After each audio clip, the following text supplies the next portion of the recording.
nearly 10 years since my burnout experience, and I believe that it wasn't necessary for me to burn out, and it's not necessary for you either. In this podcast, my guests and I share our real-life experiences with burnout.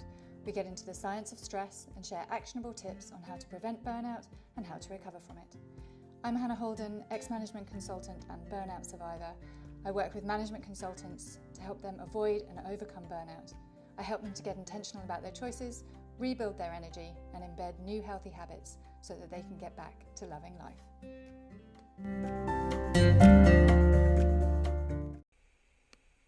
Hello and welcome back. Today I am joined by Shig Hayre of SP Bespoke Wellbeing Solutions Limited.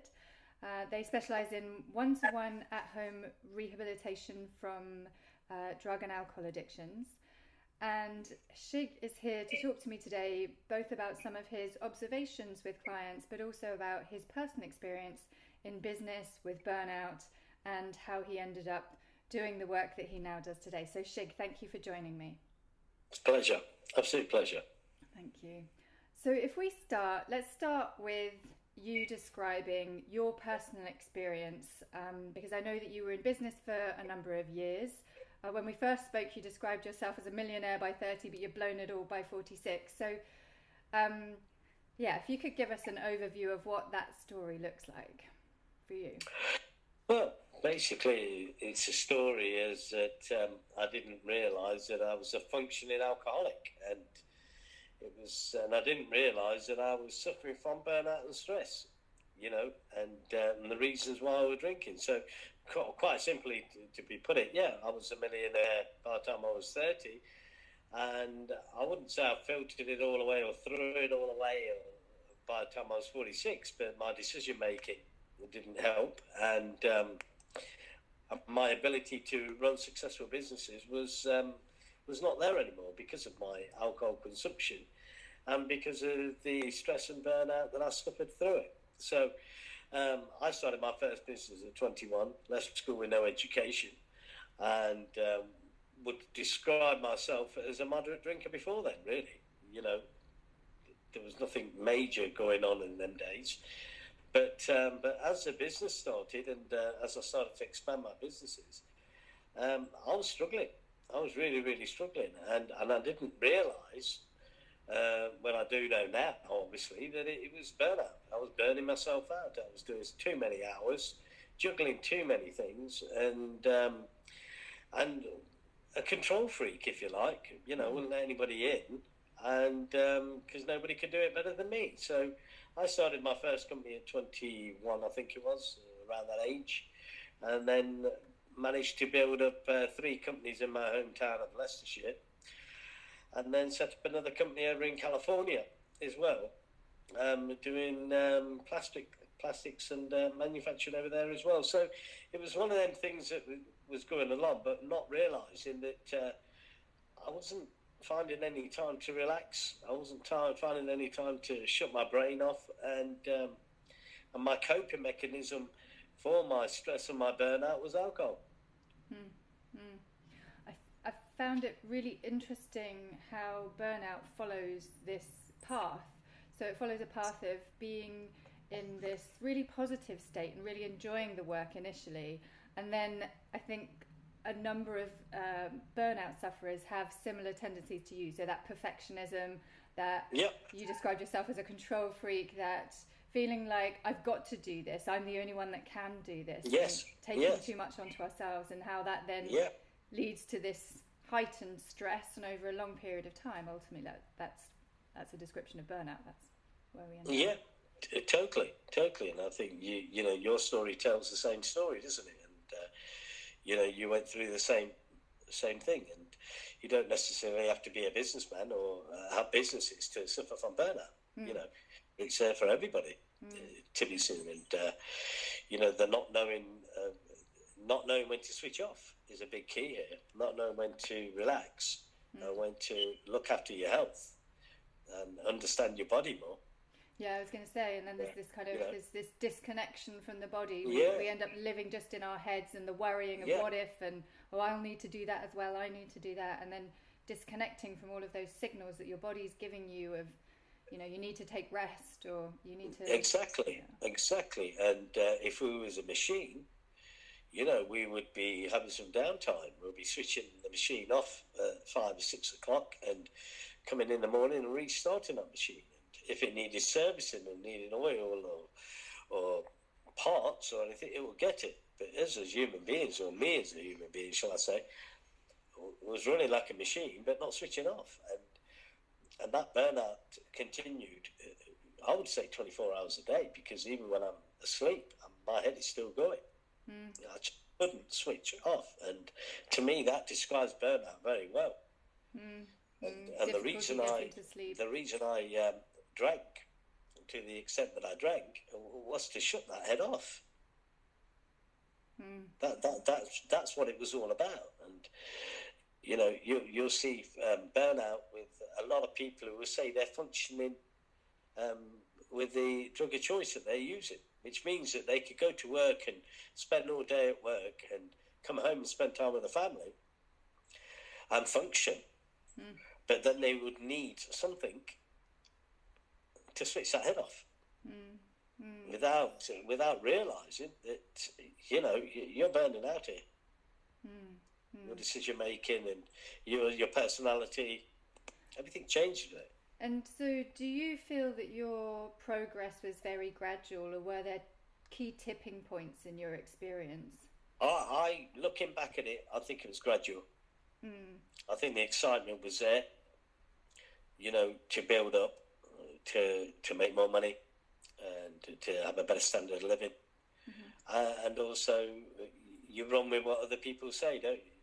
Well, you've got a successful business, what's next? And then you're looking for another idea, and not realising that I'm taking all this on my shoulders, and yet I'm not handling it as well as I should do, and over the years, bit by bit, you've got the energy to do that, but as you start getting a little bit older and more responsibility with children and more time to be spent with your loved ones, you tend to really start getting agitated about it. And, my life was spent, many of my latter years in business were spent in the air than they were on the ground. Flying back and forth. Flying backwards and forwards from California, You make an interesting point there about how other people were saying that, what are you going to do next? You've had this much success. What's your next big success? I think that's really interesting as well, because I think people who experience burnout are often being influenced by external forces, and they're not necessarily aware of it. They've kind of got their blinkers on, and they are pursuing the things that society expects them to pursue, or they're just following through on the steps that they just always thought they would, and they're not really pausing to really go inside and say, is this what I want? Is this what lights me up? Do I still get lit up by this business that I used to love? Yeah, totally. And I can sit here now and say that I disliked all their businesses, all of them, but they became money making machines. And one of the reasons I kept them going was because they're making lots of money. But did I really enjoy them? Now looking back at it, I could think, God, no, it was so stressful. I can't even think about them days anymore without feeling stressed sometimes, And that point of going bankrupt and losing my businesses, I declared myself bankrupt. Nobody made me bankrupt. I did it to myself. And the reason being is, and you would understand this, and most people who have been through burnout would understand this, is one day I woke up, I could not do this anymore. I had a breakdown. I just could not get up and do this anymore.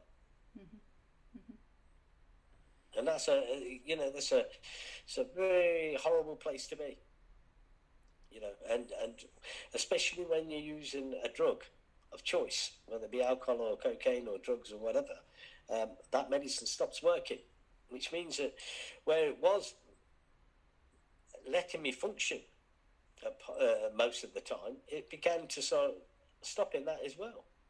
It wasn't giving me any release from the stress and the anxieties anymore.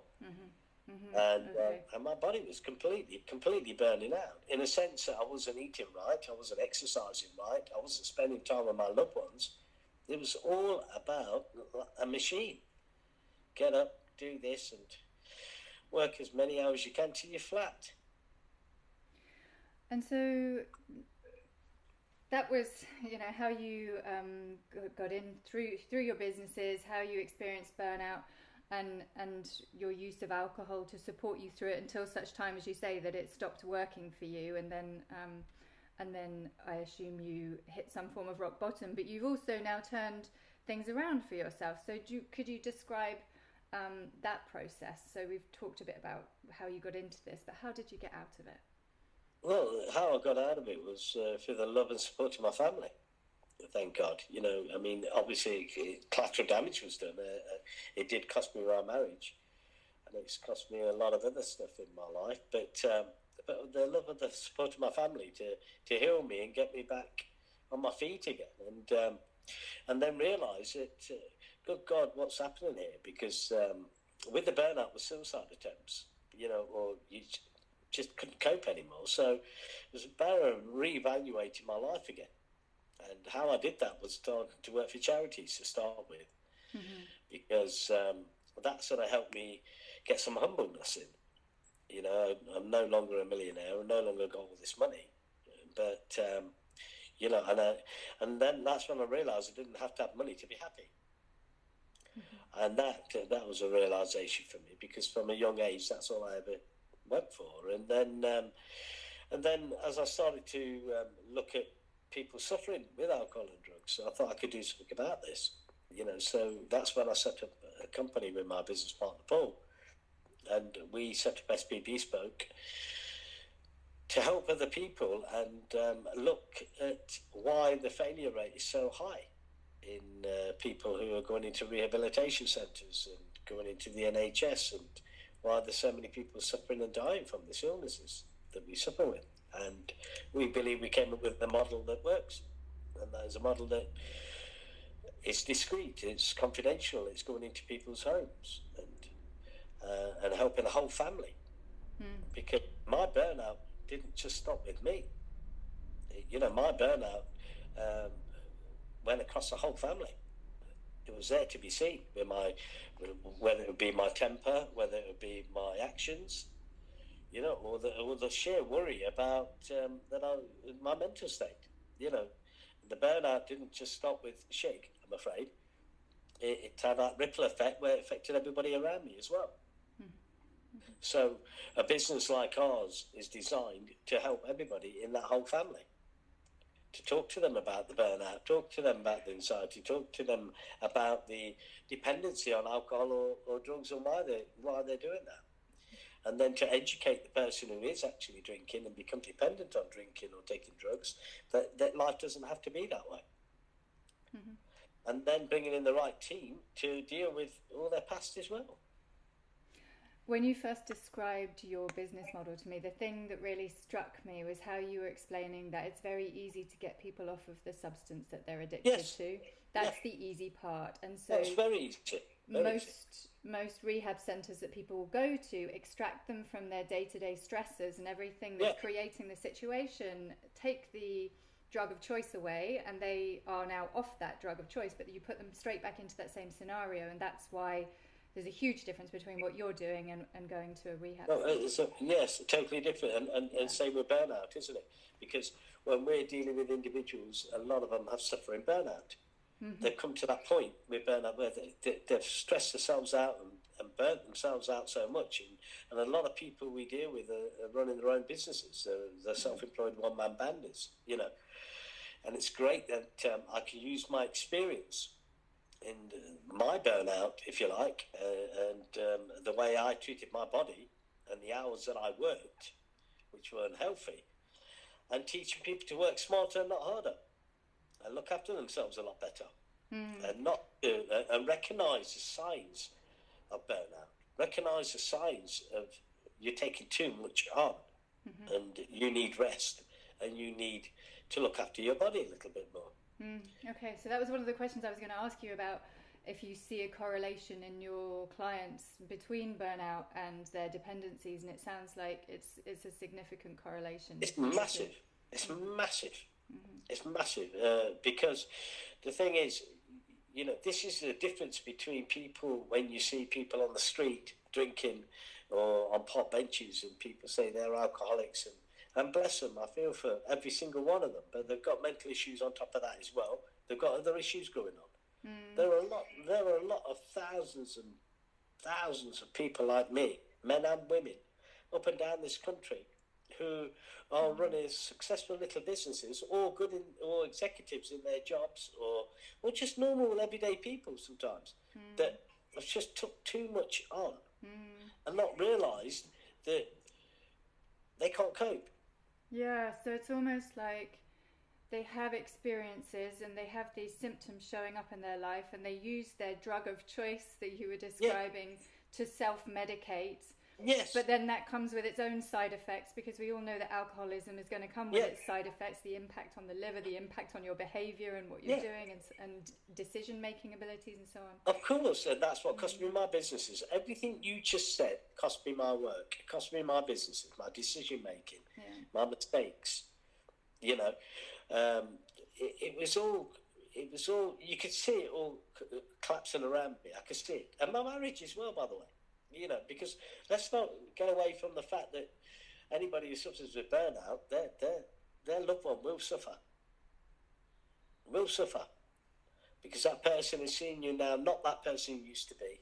You're no longer laughing as much as you were. You're no longer taking time out as much as you were for the family.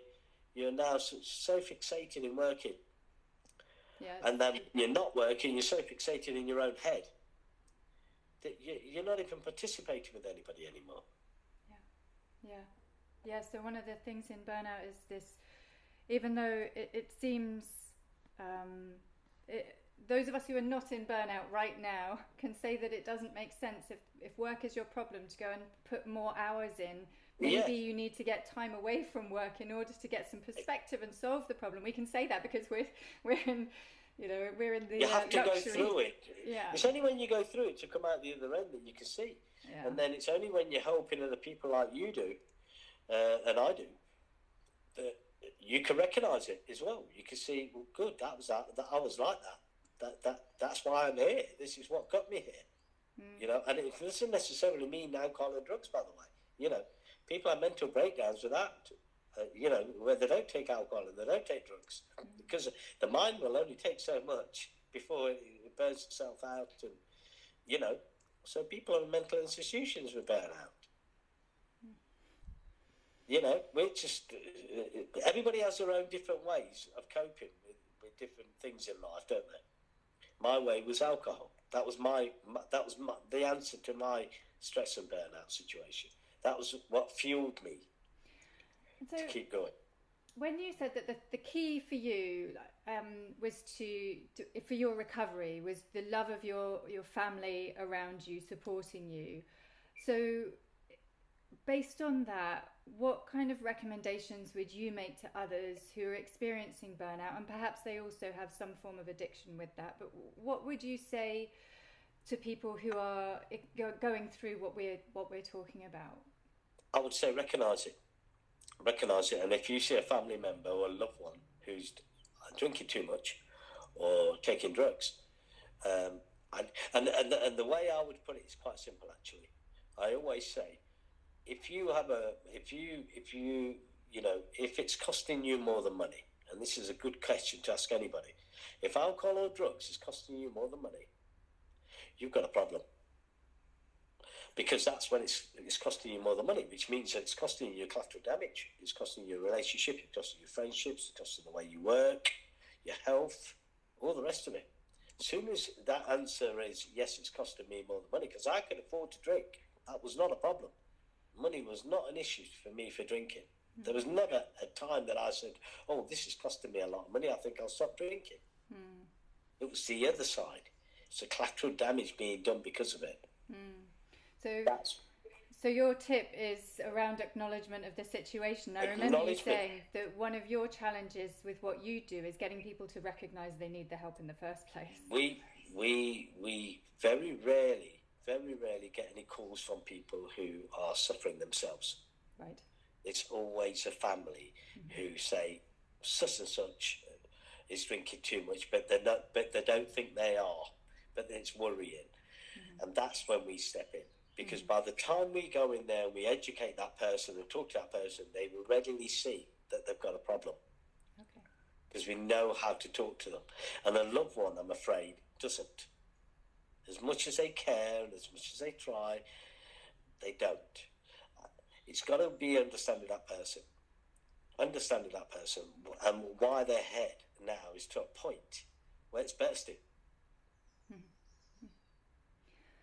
And we're going to wrap this up shortly, but I wanted to ask you, now you're running a different business, how do you know that you'll not find yourself in a state of burnout? What do you do differently? What's your approach to life? What's changed so that you can say that you're not going to do it again? You're not going to experience burnout again? I've got 3 lovely grandchildren who I love spending time with, and I make time for. Still got my mum and some siblings that I make time for. I've got friends that I make time for. And I'm very, very careful as to switching off. I am no longer on call 24 hours a day. And I'm very much aware that my mantra, and what I teach anybody in any business now, because I'm still business-minded, is to work smarter, not work harder. Because by working smarter, you still get paid good money, but you're actually spending time with your loved ones and living this wonderful life that we've got, not just existing. So it's very, very important that people start taking time out and having regular holidays, exercise, looking after their health, and nurturing the family more than important than anything. Because the one thing I built my business up was to have my family, to have a lovely home and settle lives, and in the end I got divorced. And so what was it all about in the first place? Because when you are burnt out and when you are in that situation, you're no good to anybody, to be honest with you. You're no good to yourself. And you lose people around you. Yeah, it's like you've got this goal and you've set your mind to the goal and you're pursuing it, but you're not kind of checking in and going, is the goal still going to give me the things I was expecting it to give me? The things that I thought I was doing it for, am I still going to get the benefit? I've actually found something that I love doing, and if I can help one person from suffering from burnout, I've been successful. And it's not all about money for me now. It's the value of life and appreciating that, being humble and being grateful for what I've got today is more important than just money. But the most important thing is, doing the right thing by people. So our business is a very, very tailored, bespoke company, and we cover anything from addiction all the way up to the family problems, all the way up to business problems. We've got our business partner's a solicitor, so we've got legal issues covered as well. So every conceivable thing that's wrapped around that area of burnout or drinking or addiction or dependency, whatever you want to call it, we've got the whole team that can work with everything on that and go all the way back through their problems in life as well. Okay, that's great. I'm going to wrap this up unless you've got anything else to add. Nothing at all to add. So I think you gave some really good pointers there. You touched on gratitude and how you're really grateful for the things you have in your life now. The fact that you consciously make time for loved ones, whereas before that was something. And so, I think that you've given us quite a few things to think about in the last 20 odd minutes. So thank you so much for your time today. No, thank you. And thank you for having me on. Lovely to speak to you. Take care. Bye. And you. God bless.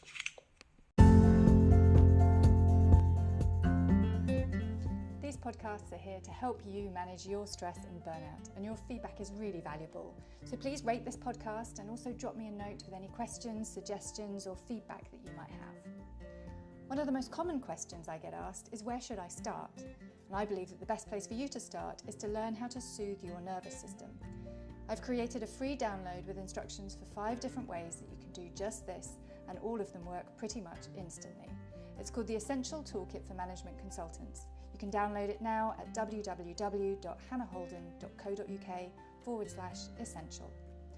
One last thing, it's the legal language. This podcast is presented solely for educational and entertainment purposes.